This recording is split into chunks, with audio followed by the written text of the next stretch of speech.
नमस्कार प्यारे मित्रों, स्वागत है आपका अपने चैनल पे। बहुत बड़ी खबर सामने निकल के आ चुकी है।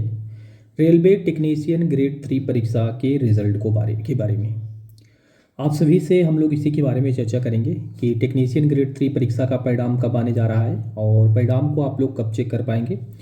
और सबसे बड़ी जो कट ऑफ को लेकर के आप लोग के मन में शंकाएं बन रही हैं, ठीक है सर, कट ऑफ क्या रहेगी, तो इसी के बारे में हम लोग चर्चा करेंगे। आपसे निवेदन करूंगा यार, देखो वीडियो बनाने का उद्देश्य यही होता है क्योंकि आप लोग मेरी वीडियो का इंतजार करते हो और कहीं ना कहीं आप लोग का एक विश्वास है हम पे, और मैं कोशिश करता हूं कि ये विश्वास हमेशा बना रहे।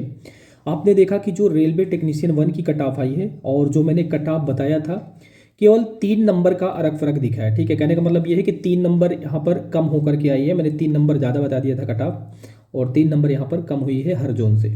ठीक है, तो ये आप लोग का प्यार और सपोर्ट जो कमेंट करते हो, जिसके माध्यम से हम आप लोग के कह सकते हैं प्रतिक्रिया लेते हैं, कितने नंबर आपके बन रहे हैं, उसी के आधार पर हम लोग कट ऑफ डिसाइड करते हैं। ठीक है, तो यहाँ पर भी अगर आप लोग अपना जानना चाहते हैं कि चयन होगा कि नहीं, कमेंट सेक्शन में अपने मार्क्स मेंशन कर देना, कितने मार्क्स आपके बन रहे हैं। मैं कमेंट में भी रिप्लाई कर दूंगा। बाकी यहाँ तो कट ऑफ आप सभी का बताऊंगा ही बताऊंगा। ठीक है, तो चलिए वीडियो को आगे बढ़ते हैं, शुरू करते हैं। देखिए, जो ये कट ऑफ जाती है जिस भी जोन की, मान के चलो 67 गई है, तो ये नॉर्मल कट ऑफ तो होती नहीं है, क्योंकि रॉ मार्क्स होता है, उसके बाद नॉर्मलाइज मार्क होता है, फिर परसेंटाइल होता है। ठीक है, तो रॉ मार्क्स जितने भी होते हैं उसके आधार पर ही आप लोग की यहाँ पर कट ऑफ तैयार की जाती है।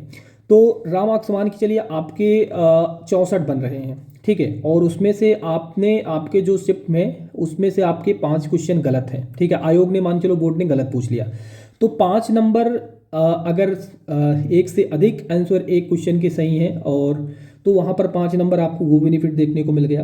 दूसरी बात, आपको यहाँ पर अगर आपकी शिफ्ट का पेपर, क्योंकि 5 नंबर गलत के कारण आप उस 5 नंबर में उलझे होंगे और उसमें आपने पूरा टाइम वेस्ट किया है, तो जिस जाहिर सी बात है कि आपके शिफ्ट का जो है नॉर्मलाइजेशन में मार्क्स बढ़ना ही बढ़ना है, तो इस प्रकार से नॉर्मलाइज मार्क्स बढ़ जाता है। ठीक है, तो इसीलिए मैं बताता हूँ कि नॉर्मलाइजेशन के बाद ये कट ऑफ इतनी ज़्यादा लग रही है। नॉर्मलाइजेशन के पहले किसी का मान चलो 68 कट ऑफ गई है, तो 58 ही रहा होगा, तब भी वो 68 पहुँच गया है। ठीक है, तो ये चीज़ें होती हैं। तो कहने का मतलब यही है कि अभी ये मान के नॉर्मलाइज मार्क्स जितना आपकी ये कट ऑफ लगी है, ठीक है, टेक्नीशियन की नॉर्मलाइजेशन के बाद लगी है, इससे आप मान के चलिए नॉर्मलाइजेशन के बाद 5 नंबर प्लस ही आपकी टेक्नीशियन ग्रेड 3 की रहने वाली है। ठीक है, तो इतना आप लोग बात को समझ लीजिएगा। अब बात आ जाती है कि आप लोगों के रिजल्ट को लेकर के, सर रिजल्ट कब आएगा। तो देखिए, अभी छुट्टियां पड़ गई होली की, ठीक है, फिर सैटरडे, फिर संडे, तो इन 3 दिनों में तो रिजल्ट आने को रहा नहीं। ठीक है, तो अब जो प्रोबेबिलिटी है, मोस्ट संभावनाएं हैं और बहुत ज़्यादा चांसेस बन रहे हैं कि आप लोग का जो रेलवे टेक्नीशियन भर्ती परीक्षा का परिणाम है, ये मोस्ट प्रोबेबली संभावनाएं हैं कि आप लोग का मंडे को जारी किया जाएगा। ठीक है, तो मंडे तक वेट करिएगा, और जैसे ही रिजल्ट आएगा या फिर रिजल्ट के संबंध में कोई अपडेट आएगा, हम आपको चैनल के माध्यम सूचित करेंगे। जय